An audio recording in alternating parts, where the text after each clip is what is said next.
Hello, listeners and YouTube watchers. I am so happy that you are here today. Welcome to this week's episode of I Never Knew But My Dog Did podcast. As always, I have a fantastic guest, but I have to say, we were offline. I was telling her I'm never nervous about doing a podcast until today. Today is the first time I've ever felt really sort of anxiety over what we're going to talk about. And the reason I'm nervous is I'm going to be quite vulnerable today. But as you know, in all of the episodes, I value authenticity, transparency, and honesty. And it's how I live my life. And I feel it is time that I share something with you that you do not know about me that I've been sort of holding back on sharing. So, I just want you, first of all, to say hello to my guest, Carly. Hi, Miss Carly. Is it Sygrove? It's Sygrove. Hi, Maureen. It's really lovely to be here today. I'm calling from Spain, so I'm on the other side of the world.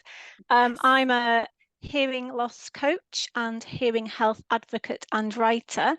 And yeah, it's brilliant to be here. And I'm looking forward to seeing how this podcast turns out and what we talk about. Yes. So, listeners, I'm going to start with my story and I'm going to tell you how Carly came across my path in a very unusual way. And I'm going to tell you why she's such a unicorn and why I adore her and appreciate her for being here today and for doing what she does in the world. Ooh, full body chills again. So I'm going to start with my story.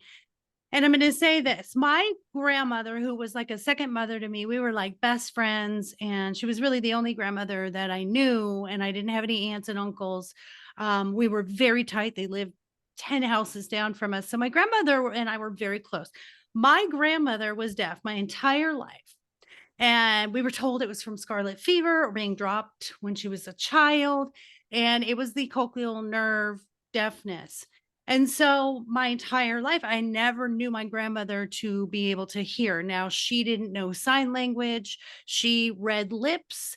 And I just was so sympathetic to her. I was her ears for sure. I wrote things down for her at stores. We emphasized our speech to help her understand. I tell her when songs were playing. So she went completely deaf. I believe it was about when she was 40. And so I'm saying that as a sidebar because when I tell you my story, when I was 18, I noticed, I was having a hard time hearing. I went to one of those stores in the mall where they do the hearing aids. I think it was called Miracle Ear, and it was like in like a Montgomery ward or something. And they said, "Oh, you need hearing aids." Well, I'm 18. I can't afford hearing aids. They're not covered by insurance. And so I wanted a baseline to know I wasn't crazy. And so I knew I had this hearing loss. Fast forward to 25, I got a job at a local healthcare organization in Arizona when I lived there. And they had a employee screening when you started with the company and they did a hearing test. And when they did the hearing test, she said, again, you have a very significant hearing loss. You need to go to an audiologist. And I'm like, yeah, I'm starting a new job. I don't have health insurance. I'm a mom, a young mom of three kids, well, two kids at that time. And so let's fast forward to 20 years later. So I never really pursued it. So my husband and I meet, we start dating and he moves in with me and he starts noticing. He said, "Do you realize how loud the TV is?" And I said, "What? It's like normal." And he said, I really think we need to go get your ears checked. Well, at this time I have health insurance and now I can do something about it. So we go and get my ears checked. And the first audiologist, she was fantastic. She was in Mesa, Arizona, at Happy Ears. And she said, "Maureen, you really need hearing aids." And so I did. What she said to me that was interesting was, "You are so good at reading lips." And I said, "What?" She goes, "Oh my gosh, with what your hearing loss is and the way that you're able to do this without hearing aids, she's like, it's nothing like nothing I've seen." And I'm like, "Oh my God." So I get these hearing aids And they're okay, but it's like listening, and listeners, if you have hearing loss or you know people with hearing loss, it's such a struggle because there's amplification, but there's no clarification with hearing aids. And so these hearing aids, it was like listening to a blown speaker. You know, you could hear stuff, but it was not good. So I wore them not as often as I should. And then I lost hearing completely in my left ear at Christmas time this year. And I'm like, oh God, this is not good. My hearing's going Mm. completely gone. I go to an ear, nose, and throat doctor, and he said, because I have a chronic inflammatory disease, I did not know this. And this is great information, guys. You can have inflammation around your cochleal, which will cause you to lose your hearing, and they'll put you on steroids. Which, luckily for me, it worked a little bit, but it still comes and goes. So I went to a new audiologist because the doctor said, okay, once you get that hearing a little bit back, go to an audiologist. And I'm going to say this, I have the absolute best audiologist I've ever seen in my life. I love her. I love her. I love her. I told her I would shout her out. Her name is Dr. Anna Glick, and she is at the Central Texas Hearing Centers. I cannot say enough about her. If every audiologist was as compassionate and loving and understanding, she's cute as a button, and she's just like just call me, text me, if something's not going right, if they're not working, call me, come back in. Like, so we get these higher tech ear hearing aids, and she said, we could get you cochlear implants. And I'm like, I don't really want them. I just don't I feel like technology in a hearing aid can advance faster than a cochlear implant. And I've read up a lot. Even my ear, nose, and throat doctor has one, or his partner had one, and said, no, I would recommend hearing aids, which was quite interesting to me. And so what I found out was, in the 5 years from my first hearing aids to these hearing aids, my hearing loss had doubled to be over 100 decibels of loss, I think is how they Mm. put it, or Mm. at a point where I can't hear anything until it's 100 decibels, Mm. which is very loud. And an airplane engine, it's a profound loss. And so she said to me, "You are a master of adaptation, Maureen." And I said, "What?" She said, "You hear with your eyes." And I went, "What?" And she's right, because when people turn away from me, I don't know what they're talking about. They do this test when you get tested for a hearing loss, where they say a word and then you have to say the word back. And I failed miserably because there was no context. I couldn't see somebody's Mm. face. I didn't know what we were talking about.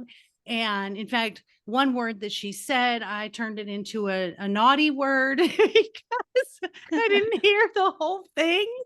And it was very interesting. So I didn't realize how much the comprehensive part of that comes in, and the looking at someone and really reading their faces and being able to see. So when she said that, I said to her, I feel so seen.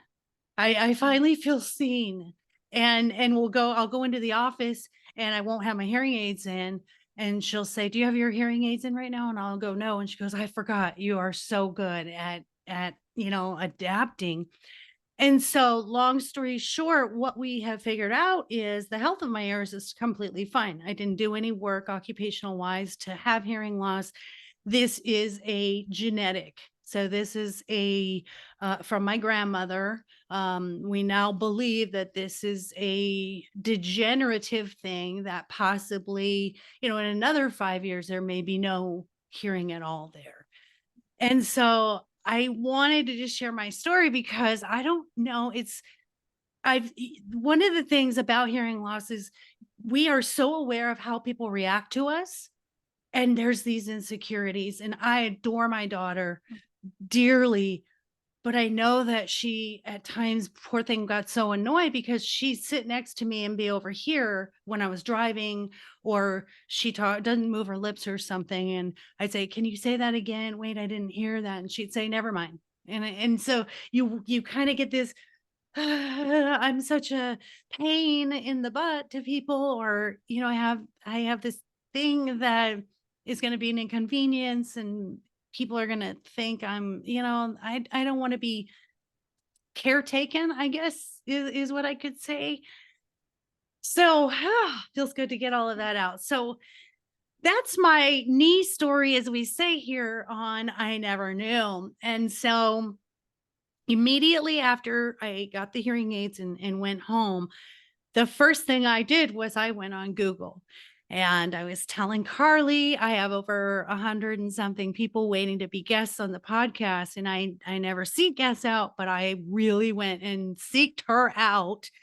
And Mhm, as I Googled hearing coaches or hearing therapists or hearing, she was the only one that came up. And when I saw her website, my heart just like, I loved her before I knew her. And then mhm, she has a Facebook group, a support group, which everyone knows I love. We have to get support groups for whatever we're doing. And so I joined the support group, and then I reached out to Carly, and she was so gracious to say, "Yeah, I will be on your podcast." And I jumped out of my skin, just like, "Oh my God, I'm so happy she's going to be here." So Carly is a hearing loss coach, which I love, a hearing health advocate, and a writer, ex teacher who has single sided deafness. She writes about living with hearing loss at My Hearing Loss Story, and she manages the online support group for people with hearing loss. She is also the founder of Sudden Hearing Loss Support website, a source of information and support for people affected by sudden hearing loss. I specialize in coach or She specializes in coaching mhm, people affected by hearing health issues such as hearing loss, and this word has been said a couple of ways: tinnitus or tinnitus, sound mhm. sensitivity, and balance disorders. She supports her clients to move forward, achieve their goals, and live proudly. And again, I know we've already introduced you, but thank you so much for the bottom of my heart for being here, Carly. You're so welcome, Maureen. Firstly, I just want to say thank you for sharing your story because I know how difficult that was for you. I could see at the beginning how, how nervous you were. And, it is one of these things that we don't talk about a lot in normal life, unless all your friends have got hearing loss. It's not something you really talk about.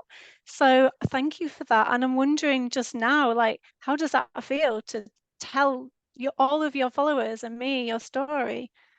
It's a relief. It's a relief, and that's the whole reason why we do this podcast, why I'm always wanting people to come on and share their story, because I want to give them that release. Mhm, But it's funny, do as I say, not as I do. Sometimes the coach needs coaching, and mm, it's like I want you to be vulnerable, but sometimes I have trouble being vulnerable. But speaking of being vulnerable, the beauty of coaches, I'll say it 100 times, is go to a coach who has the personal experience with the thing that you're seeking. mhm, And I want to mhm, know your hearing loss story, because mhm, that is so impressive to me, that you picked a niche that you've experienced personally. mhm, mhm. Um, where to begin? Okay, so I have never in my life until the hearing loss had any issues with my ears. I've always had amazing hearing. I'd never had an ear infection, nothing. So never any problems. Nobody in my family has hearing loss apart from my grandparents and my dad because they're older. It's age related. Um, so I'd never really thought about my hearing as I'd never really given it any thought. And then 7 years ago, it was just a normal day.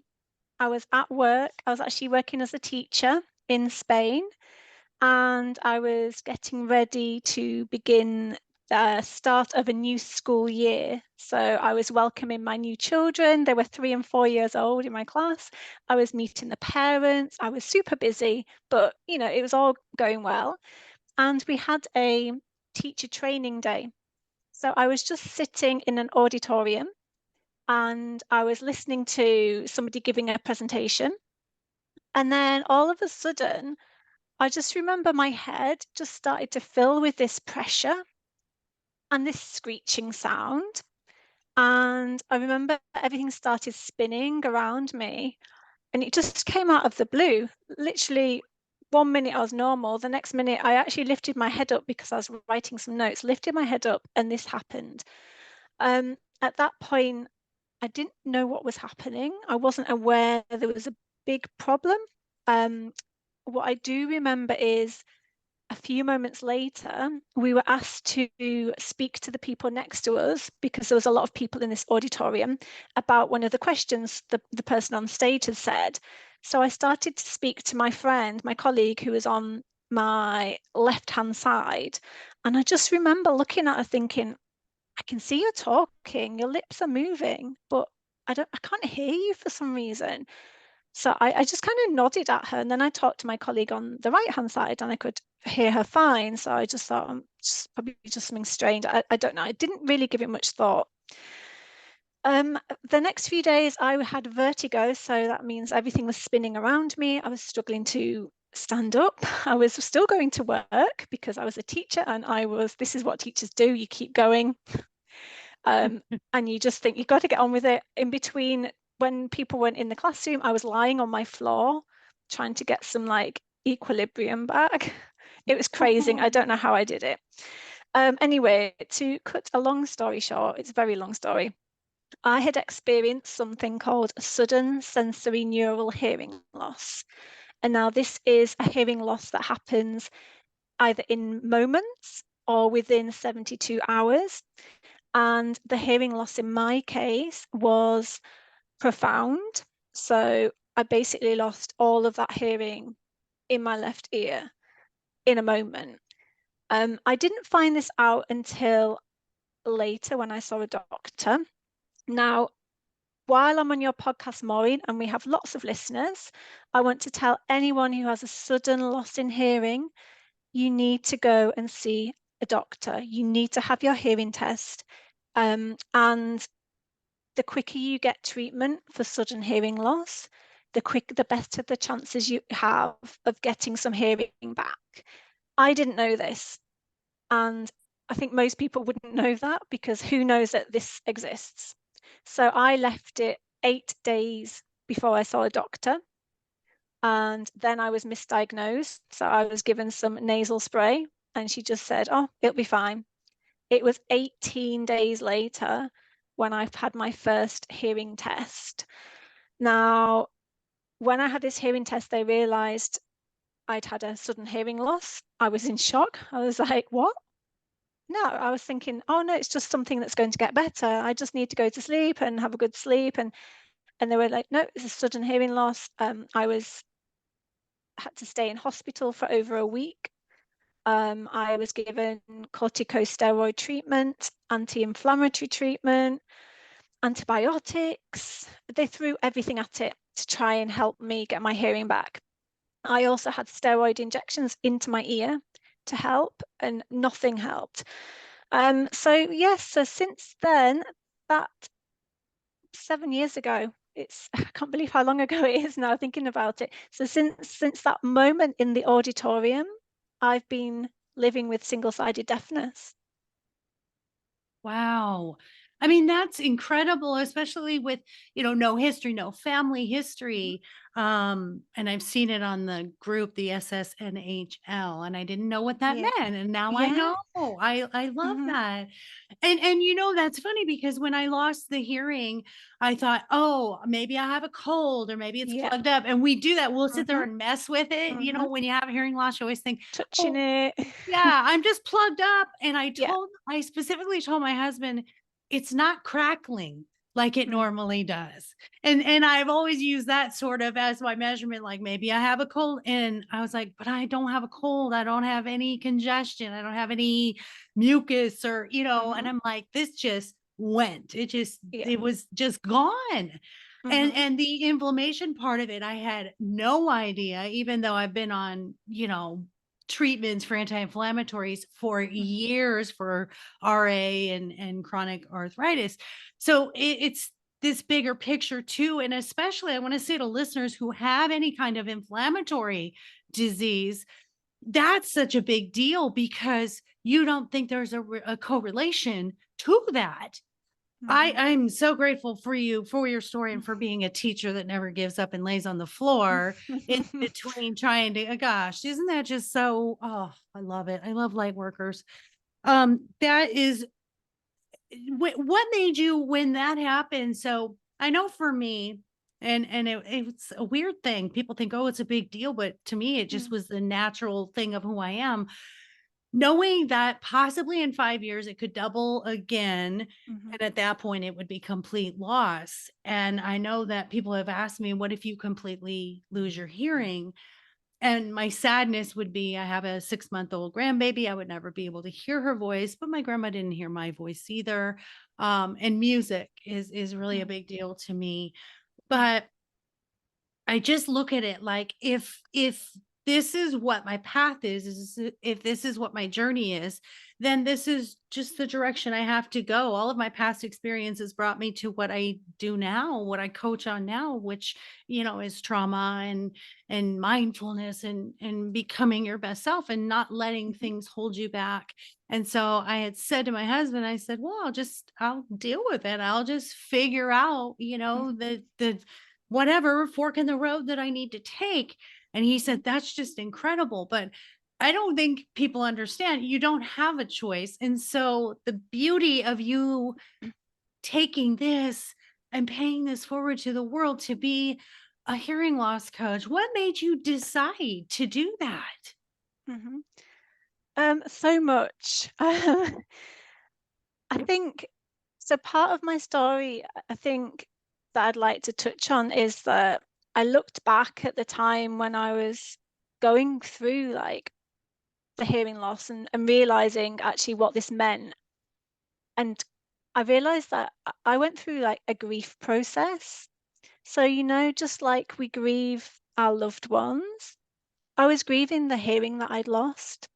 So I was grieving, like everyday life. So every things that came naturally and easy beforehand were now difficult. So conversation in a restaurant with friends was almost impossible because it's so difficult to hear above background noise in restaurants.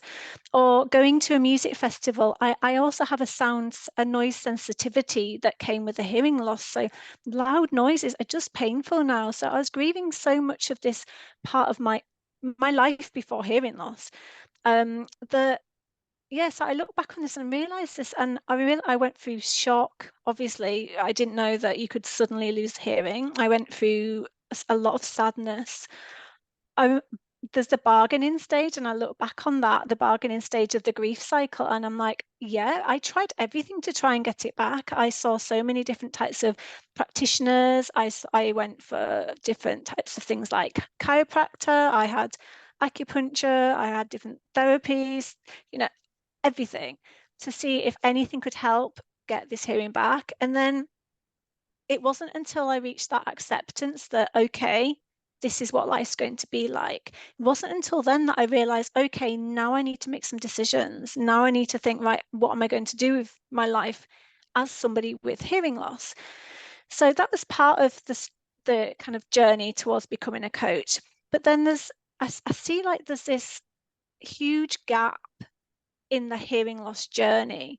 So when so for example, I tried there's a type of hearing aid called a cross hearing aid, and it's for people who have got single-sided deafness.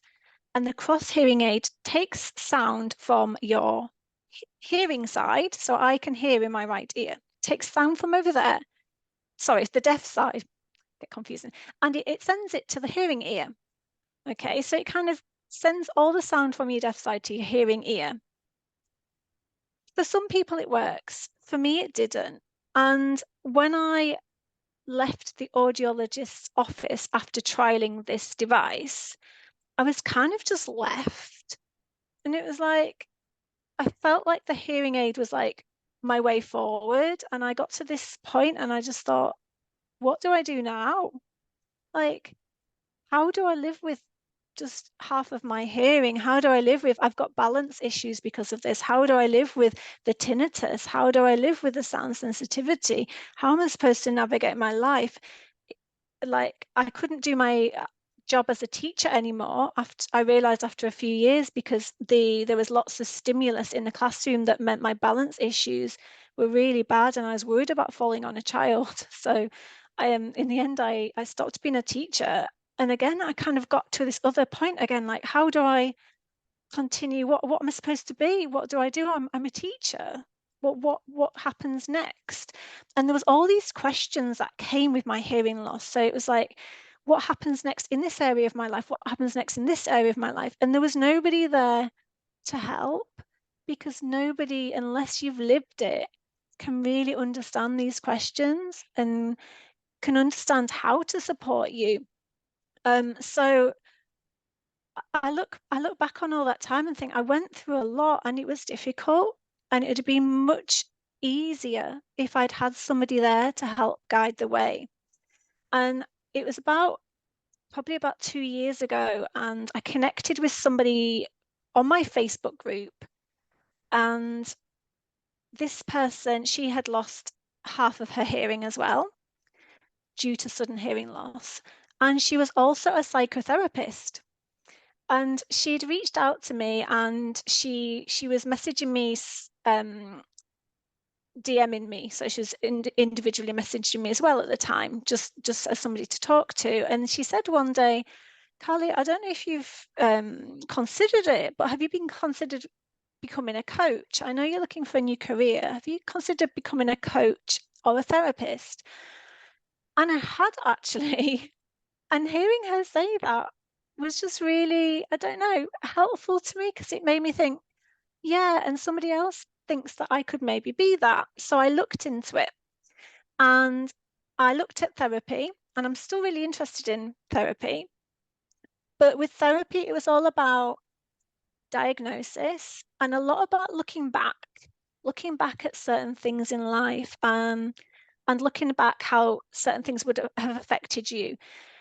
And I was thinking, well, people who contact me aren't wanting to look back. They're wanting to look forward. They're wanting to move forward with a new situation, which is generally their hearing loss, a new situation, how to manage it, in the best way they can and the best way they want to. So coaching is forward facing. Coaching does look at people's goals and getting them to a place where they want to be. And I just thought it's perfect. Oh So gosh. yeah. I have to I apologize for interrupting, but listeners, you know me, you know me, you know me. How many times, and this was not rehearsed. This is an authentic, flowy conversation.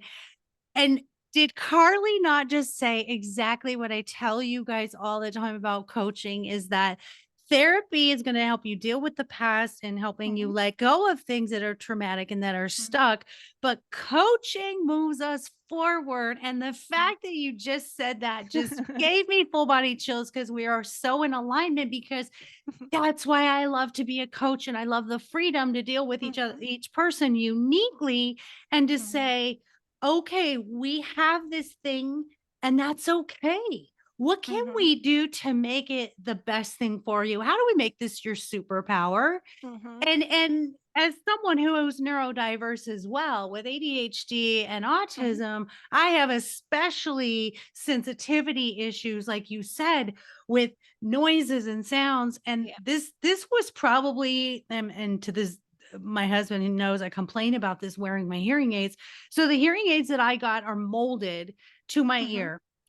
I cannot tell you how much I hate something in my ears, and I always have my entire life. And I remember as a kid having an earache, my mom would pour these drops in my ear. Oh, right now I'm cringing, Oh, feeling them running down my ear. And I think she would warm them up, and it would be like this hot oil going down my ear. I couldn't hear anything. Then she put a hot washcloth over it. And I failed all my hearing tests when I was a kid, but mm, supposedly the ENT doctor then didn't see anything. But I have a sensitivity about things in my ear. I can't even in the shower, like I can't have water run in my ears. I have to plug my ears when I rinse my hair. So mm, to have these things created with the mold, I was jumping out of my skin. I was like, mm, oh, because she puts this stuff in your ear and it expands to create this rubber mold where Mhm. they make the hearing aids. So now when I wear the hearing aids, I got to tell you, that's one of my biggest struggles too, is just having, imagine this, listeners. I want you to take either your pinkies or your index finger, and I want you to put them in your ear canal as far down as possible. That's what it feels like wearing these hearing aids every day. And like you said, I wore them. The first time I wore them, we went out here in Austin. We went to this beautiful candlelight concert series and we went to a restaurant. And we walked in and I'm like, "Oh good, I can test out my new hearing Mhm. aids. There's an app connected to my hearing aids where I can adjust things." I go in this restaurant and we greet the guy, or the host greets us, "How many are there?" Whatever. I couldn't hear a word he was saying. I looked at my husband like you looking at your friend, your mouth is moving, but I can't hear you. And I panicked. I looked at my husband and I was like, "Can't hear what he's saying. I can't hear what he's saying." And Mhm. my husband talked to him and I was like, I can't. I'm taking him out. I'm taking him out. The drive home wearing the hearing aids, all I could hear was the tires on the road and the wind. I couldn't hear the radio. And so it was like, oh, I went back to my doctor and I said, "I can't do this. I can't do this. I can't hear what I want to hear. The fridge sounds like a compressor. Like it's so loud. Or if you cough, it makes me jump." So it's really Mhm. hard, this adaptation to being able to it's never going to be the quality of human hearing, and that's, I think, the Mhm. acceptance that I've had to have. And for now, I go outside on my deck where I have a nature preserve behind me, and every day I'm like, I can hear a bird, I can hear the frogs croak. I'm like so grateful for just those Mhm. little things that I can still hear, even if it's minute. Mhm. But the adaptation, like you said, the acceptance that this is how it's going to be, and you're going to have to do the best that you can with it, and Mhm. working with this app and the technology. So let's talk about how do people move from forward? How do we move forward from this realization, or it's never going to be the exact same hearing that we had? But Mhm. how do we move forward? What are some of the things that you help your clients with to adapt and accept what's going on? What are the struggles that people bring to you? Mhm.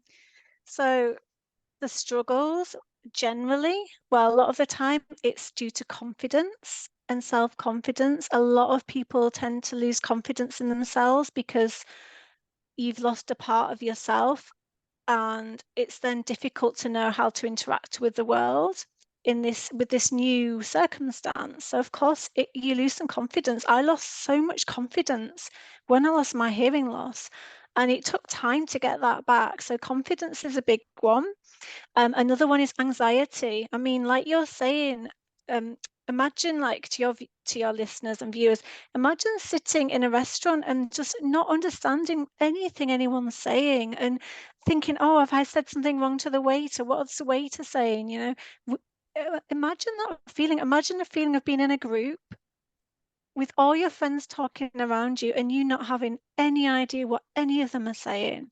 There's a lot of anxiety that goes along with this. So people who are feeling anxious to joining with their normal activities, their everyday activities, going to the supermarket, in case what does the cashier say to you? What if somebody on the street talks to you or says something to you? There's so much anxiety around this. Another thing is becoming your own advocate. Now, that means speaking up for yourself. So telling people, what do you need from them? What do you need from them to be able to communicate effectively? What can they do to help? Now, if we as people with hearing loss don't explain to people what we need, and it could be something as simple as, please look at me when you're talking to me, or it could be as simple as, please get my attention before speaking to me, because otherwise I'm not going to be focused, so I won't be able to look at your lips to understand what you're saying. If we don't tell these things to people around us, they're not going to know. People aren't automatically um, understanding people's issues with hearing loss or anything, if we don't communicate these things, they're not going to be able to support us either. So I think I always think about my partner, because my partner went through this with me. So we learn together, what do I need? Where do I need to sit in a restaurant to hear best? What do I need when we're out? Which side to walk on? He walks on my hearing side, so I've got some chance of hearing him. All these things, we learned these together, but he didn't know this about hearing loss. I didn't know this. I didn't know these tips. So unless you tell them to people, they're not going to know. And it's not fun telling people this. It can take time to even get that confidence. So it goes alongside with the confidence. It can take time to get that confidence, to get to a point where you're like in a situation, maybe it's a work meeting or something, and you say, I need to use this microphone, I need to put it in the middle of the table, and then that means I can take part in this meeting. Or when we're in staff meetings, please don't sit in front of the window, because then that means I can't see your lips because of the glare from the window. These little things, they're simple things that can be done, but can make your life a huge, like so much better. So these are things that we work on. I think I think the main thing that's really important to remember is we are still the same people as we were before any type of hearing loss. We're still that same person. We still love the same things we love. We're still, hate the same things we hate. We're still that same person. And it's remembering who we are in all this, because when you're bombarded with maybe tests, hearing tests, or different types of technology, or not understanding like how to manage all this, it can be overwhelming. So it can be really helpful just to take a moment and think about yourself, and think about, who am I? Not who was I? Who am I? And you know, what should I be doing with my life? How should I be living with it? And what's the best way for me to live with my hearing loss? Because the best way for me to live with mine might not be the same as somebody else. So you need to think about yourself. There's another thing that's really important in our coaching sessions, is thinking about not the things that you can't do and all the things you've lost. Everyone in life has things they're unable to do, or they struggle with, or they've lost. This is part of life. So it's thinking about, what can I do? What is in my ability to do? And how is that going to help me moving forward? And it's just focusing on our strengths, focusing on the things that you love in life. So many people get help from writing a gratitude journal, writing down things that, at the end of the day, that you've just loved. And the more you do that, the more you realize throughout the day, oh, I'm paying attention more, I'm being more mindful, because you're thinking, what am I going to write in my book tonight? What am I going to write in my diary? So throughout the day, you're thinking, you're noticing things more. And so all of these strategies can help you just get that confidence, get that self-advocacy, and know who you are, your identity as somebody with hearing loss. I love you and love everything you just said so much. I knew I needed you. You are absolutely right. I'm one of these people that takes care of everybody. It's Yeah. very hard for me to ask for things. And I have a husband who is so amazing at, what do you need? What do you need? And I'm one of these, nothing. I'm fine. I'm fine. I'm fine. And he has done that, where he's adjusted, because we have a 2-story house, and he'll say something from upstairs, and I'm like, Mhm. I can't hear you when you're up there, or if you're facing away from me, or move your lips a little bit more. He Mhm. has really appreciated that I have shared that with him.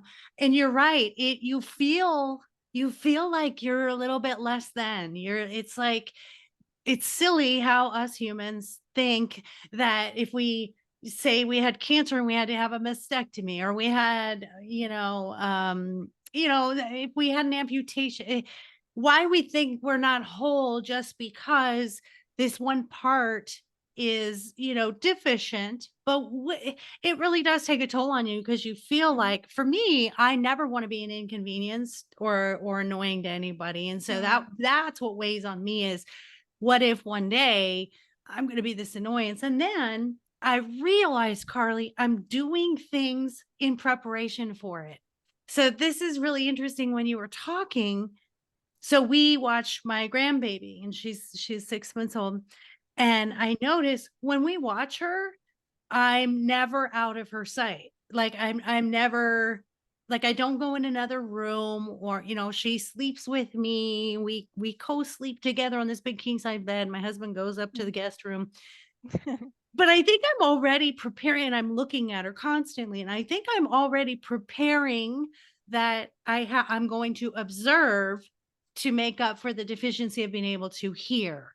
And my grandmother babysat my kids, and I had no concerns Mhm, whatsoever. mhm, Now, interestingly, I have 2 stories, and I love that you said this, the interactions we have out in the world. You are hypersensitive to how people react to you. mhm, So I was in a store one time and this gentleman, I guess, had been trying to get my attention or something. I didn't have my hearing aids mhm. in, and I have a hard time hearing the lower octaves. Yeah. And I just looked at him. I said, I'm hearing impaired. And he literally could not run away fast enough from me.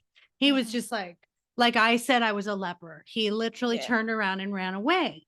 Now I have the opposite spectrum. I had my hearing aids in, but again, in a noisy place, you cannot make out the cashier's Mm. voice or the gentleman that was bagging my stuff. And so, listeners of ours with hearing loss, I have found the to help us.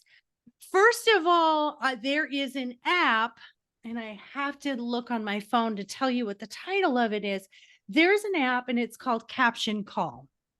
And you set this up, and it's a nonprofit organization that provides this app here in the States. Where and you can see, I don't know if you can see on my phone, it's this little caption call. Mhm. And when I push that to make a phone call, it has all of my contacts in it and it automatically starts captioning the phone call. I can talk on the phone with it being captioned. It's fan freaking tastic. Now, my hearing aids, I was telling Carly this, these high-tech hearing aids that I have Bluetooth technology where now my phone calls go straight into my hearing aids. So not only do I have the phone call straight into my hearing aids, I also have the caption. It is fantastic. My grandmother, when I was this would have been in the 80s. They didn't have stuff like that. We had a phone machine. It looked like a typewriter, and you took the old-fashioned phone and you put it in the 2 holes for the hearing and the speaking thing, and then you would type and it would beep beep beep beep beep, beep and then it would print across the screen what you were saying. So, but it was expensive at that time in the 80s. It was $600 a piece, and we had to get 2 of them so we could communicate with Mm. my grandmother when she, wasn't with us. Or then it got advanced to where you did a TTY call, Mhm. where you could call a number, they would call her, and they would type it to her, but she still had to have a machine. And so thank goodness technology has advanced. So when I'm in the store the other day, I'm in the grocery store. I love this. And I hope this is on everybody's phone. So if we go to messages, and this is an Android, on the very bottom corner, I don't know if you can see, God, that's probably terrible. You probably can't see it. There's a little man. So there's a little man in the very bottom right corner. And when you hit that in your environment, it will transcribe for you. So when I'm in the store the other day and the cashier is asking me something, I had that on and I said, could you say that again into my phone? And she Mhm. asked me, and she's like, do you want your milk in a bag? And I was like, oh, no, I'm good. And then the bagger was like, is it okay if I put this here? And I'm like, can you repeat that for me in here? And they were so sweet, so compassionate, Mhm. so kind. I can't even tell you how much those tools have helped me. Or when you Mhm. go, say you're going to a museum and you have a tour guide, you can put that on and you can hear what the tour guide is saying above Mhm. all the noise and the people and everything that's going on. Mhm. People don't understand how much we take for granted when it comes to our hearing, and it is recognized as a disability by the ADA, American Mhm. Disability Association here in the States. But think about a concert. You get a special seat if you're, physically disabled, but are there hearing impaired things for concerts? Nope, there are not. I've looked into it, I've researched it, but just having just these couple of things, for me, I feel more a part of the world. I feel I can get the information I need without feeling left out or embarrassed. Mhm. It's been amazing. Do you know of any other technologies? Like, does I don't have an iPhone, so I have an Mhm. iPad, but I don't have an iPhone. I don't know what they offer. Yeah, so a few things. Firstly, the phone call app that you've got, I've heard of that. They also do there's I think it's CapTel in the US. They're a company, there's a few companies in the US and they actually it's free and they will install, like you were saying, a kind of a phone at home, so not a mobile, at home where you can have the speech going across so you can read it. So when you take a phone call, that's a free service. So it's worth Googling this caption, they're called caption phones. The app, there are apps for your phone. So I have an Android as well, and I'm not sure I've got what you talked about there, Maureen. But what you can get is if you go to the App Store, there are various transcription apps. There's one, I think part of the Android is Live Transcribe, and most of these you don't have to pay for. I think some of them you can, but generally you can do a Google search, have a look for transcription apps. They're great. One of my granddad, a few months ago, I went to visit him and he had really bad earwax. He's already got a lot of hearing loss and he couldn't hear anything. He was also getting over COVID and he's very, very depressed.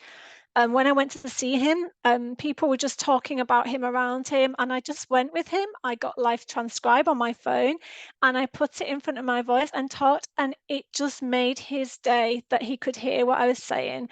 So look, Google, have a search. I don't know the best apps for it. Find what works for you, but have a Google search, see what transcription apps there are for your phone because they can make a world of difference. Um, One thing I was thinking about when you said about concerts, Maureen, if most hearing aids these days have something inside them called a telecoil. Have you heard of this? I think my audiologist mentioned it. Yeah. So most hearing aids will have something called a telecoil inside.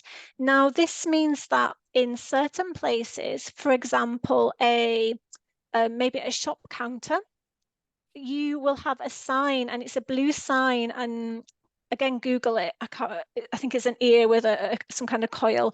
If it's got that, you can press a button on your hearing aid or press it on your app on your phone to connect to that. It's like an electromagnetic field.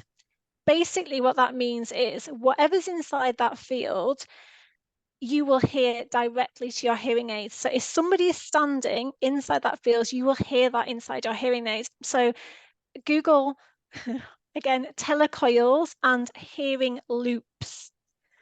Um, in stadiums and like big venues, some of them are fitted with hearing loops.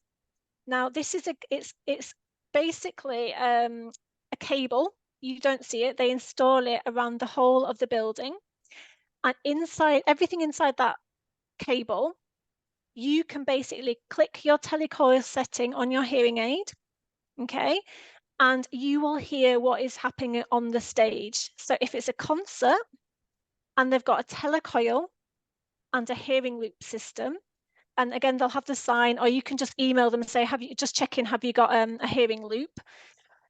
If they've got that, you press your it's basically called T setting or telecoil setting for your hearing aid, and you can tune in straight to the concert. It will get streamed directly to your hearing aids. So it'll cut out all the background noise and it'll go straight to your hearing aids. Now, some venues, it's quite costly to have this done. Some venues will have it and some won't. It's worth checking it out, because if you can get this technology, it's going to just change your experience completely. Wow, that is amazing. I know my audiologist mentioned it, that they're going to start doing this in all public places, airports. I mean, hello, Yeah, let me just tell yeah. you, listeners, the absolute worst place for someone with hearing loss is an airport, because you know what? Yeah. It just sounds like the Peanuts teacher. That's all we hear is, we Yeah. hear nothing. There's zero clarity. I had not heard about the hearing loops or the telecoil, and mine is Yeah. my hearing aid is pretty advanced. And I'm going to say this. Another reason why I love my doctor and her office. Oh, I cannot say enough. Again, Dr. Anna Glick, Central Texas Hearing Centers. They checked with my health insurance and they got half my hearing aids covered, which I was shocked, because up to this point, and don't let me get on my soapbox about this, because I was in nursing. B, I was then in medical billing for 20 something years.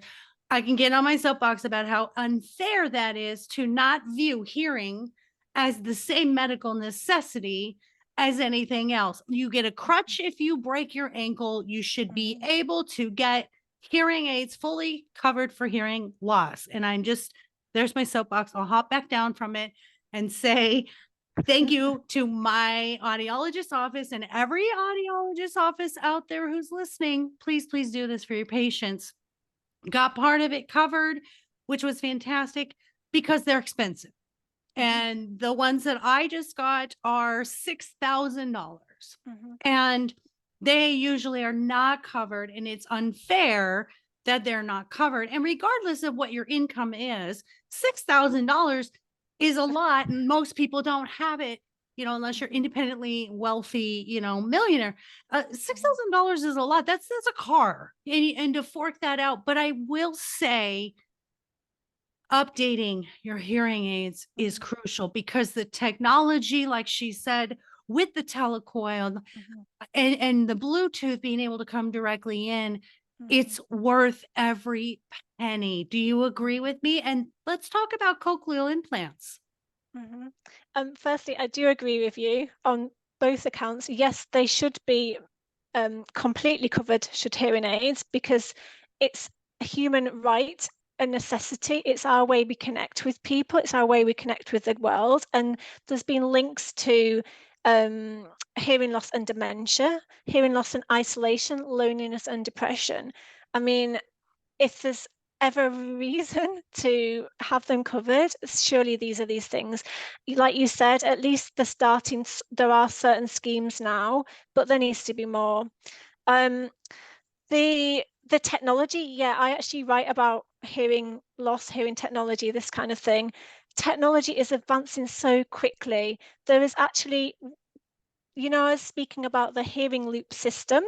Actually, there's a new level of Bluetooth that is going to be very similar. It's called Auracast. Again, have a Google. It's starting to be in certain devices. In the next 5 years, you will be in an airport.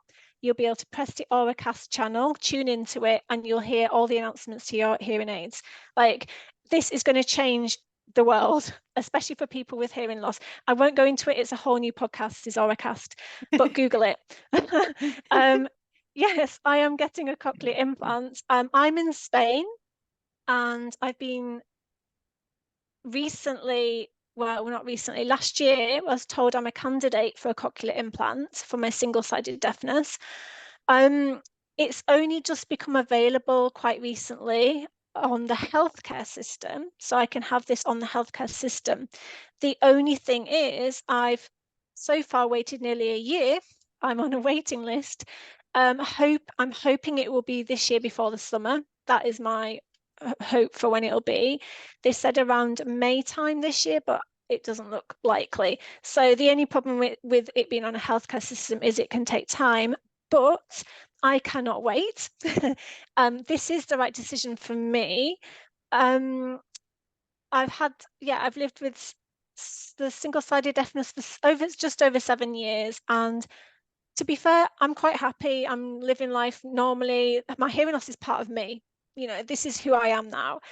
But I would like to know what the world sounds like again in stereo. And I cannot wait for that, just even that sensation of hearing in my deaf ear. Now, I think there's this common misconception about cochlear implants that they just magically restore hearing. This is not the case. When I get the cochlear implant, it's going to be first, it's probably going to sound awful. It's going to be all screechy and noise. People are going to sound like Mickey Mouse. It's going to sound unnatural, maybe robotic. You have to train your brain to then hear again through the implant. So it's not a quick fix. It will be months and months of me doing listening exercises. It'll be months of having them, reprogrammed to the cochlear implant reprogrammed to kind of give me the best sound at that time. And with lots of reprogramming, which is called mapping, lots of reprogramming. The more we do it, the better it'll get. And everyone says it's a marathon, not a sprint. So it's a whole procedure. It takes a long time. I'm ready for this. I'm going to give it my all. It's the right decision for me, and I can't wait. And I will be documenting all of it in my blog, of course, because that's my baby. Yeah. So yeah, so anyone Thank just you.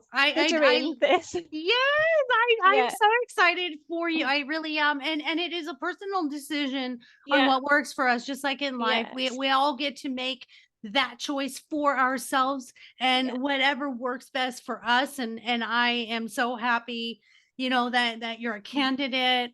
It is a long process here as well in the mhm, States. My mhm, audiologist said I'm a candidate, and there's this mhm, double or this two application process, and it takes them a mhm, while. And what I don't, I'm not a big fan of surgery or mhm, traditional medical care, so I'm very like, I got to fix this in some other way. yeah, And the adaptation to anything that we're mhm, doing, whether we start walking with a cane, or if you're in a wheelchair for the first time, or mhm, it's just a part of, like you said, it's part of who we are. And then we yep, start just learning what works best for us. So mhm, as we wrap up, I just am so grateful for the information. mhm. You're just amazing. Your story. Thank you so much. Where can we find you, and where is your Facebook page for those who are sharing in our journey of hearing loss, that they can join this community as well, or they can get some coaching from you? Mhm. Yeah, for everyone out there with hearing loss, like you're not alone in this. So many people, I wish I had the statistics in front of me. It's a huge amount of people have hearing loss. So you're not alone. There's people out there who can help and support you, and so many groups and things. Where do I start? My coaching website is carlysygrove.com. Now that's CarlySygrove.com. And my support group is called My Hearing Loss Story, and that's on Facebook. My blog, which is my whole story, and I continue to tell it, and there's a few other things in there, like I talk about my balance issues and migraine and other things that I have along with this, but it's all about my hearing loss as well. And that's also called My Hearing Loss Story. I think that's it really. You can find me on other platforms just through my name or My Hearing Loss. Love it. Love it. I'll have all of those links for you, listeners, of Thank you. course. Yeah, I'll have them in the show notes so that everybody can just click on those. And again, you all can reach out to me as well, if you want to get a hold of Carly. Again, she's a unicorn in this coaching niche, and I'm so grateful for her. And I hope you all enjoyed her and got a lot of information. And I hope you all feel as loved and supported as I do today. And it's okay to I'm doing a my mudra. I noticed my natural mudra. Um, just popped up. It's okay to be vulnerable. It's okay Mhm, to feel some insecurity. It's okay mhm, to have some anxiety, but you know what? You are whole and this is who you are. And this does not make you less than. This is just your superpower that you can mhm, share with others and help others. And I think that's what we're here for. We get these experiences that we ask for because we're strong enough and brave enough to handle it so we can help mhm. others and we can pay this forward. So again, Miss Carly, I just can't thank you enough for being here and for doing what you're doing in the world for people that are suffering from a hearing loss. So hang in with me. Thank you. Thanks Uh, so much, Maureen. It's been an absolute pleasure. And yeah, everyone out there, don't, if you're struggling, don't do it alone. There's people out there who can help. So just, yeah, get in contact with me or do some searches for a group and get some support. yeah, yeah, it Hmm. helps. It really helps to It not does. feel you're alone. Be proud of your hearing loss. Hey, look at that. Yeah, it's an We amazing community to be part of. So be proud of being part of this community. Oh, I love her. I love her. I love that she said we just flipped it all upside down on its ear. Yeah, Be proud of your hearing loss. yeah, So, exactly. guys, that's going to do it for us today on this episode. I know I went 10 minutes longer than I normally do, but it was so worth it because you needed all of that information and the sharing and both of our stories to feel that we understand you and we get you. And even if you don't have hearing loss, you probably know someone who does. And Mhm, so you'll be able to help them because you have more compassion and understanding surrounding it. So for any confidence coaching, life coaching, or dating coaching and relationship coaching, you know where to mhm. find me, lifecoachmaureen.com. And don't forget my books on Amazon. My dog is more enlightened than I am. My dog is my relationship coach. And our children's book for your little ones, 6 and under. My dog Bexley is just like me, which teaches your little guys mindfulness at an early age so they will love themselves no matter what happens, even if later in life they have hearing loss. So I love you all. Don't forget our boutique for your puppies. My dog is everything.net for all the fun, healthy treats, apparel, and accessories for your furry babies. So ending this today, love you all for being here. Thank you for allowing me a safe space as I allow a safe space for all of you. This is a non judgment zone. We're here for love and compassion and raising the vibration of the world and coming together as a community. So let's grow it, subscribe, review, and share with your peeps.